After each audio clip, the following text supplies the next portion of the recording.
वारी वारी म्हणजे फक्त 21 दिवस चालणं नाही. वारी म्हणजे आपल्या पांडुरंगाला भेटण्याचा प्रवास आहे. वारकऱ्यांना विठ्ठल दिसत नसला तरी विठ्ठल त्यांना पाहत असतो. म्हणूनच वारी संपते, पण भक्ती कधीच संपत नाही.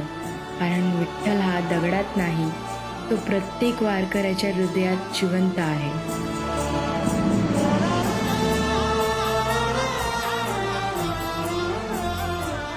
किती वाऱ्या केले हे काही मला आठवण नाही. मी अपंग झाले होते म्हणून 1-2 वाऱ्या माझ्या चुकल्या. तर पांडुरंगानं असंच आशीर्वाद द्यावं की असं का होईना मला चलवीत नेवं.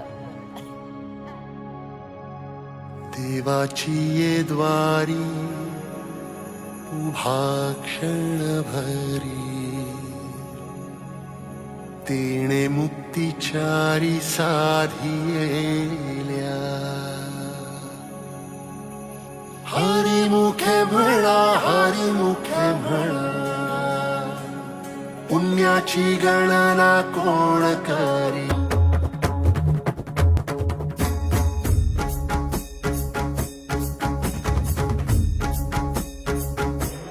रूप पाहता लोचनी, सुख झाले वो साजणी.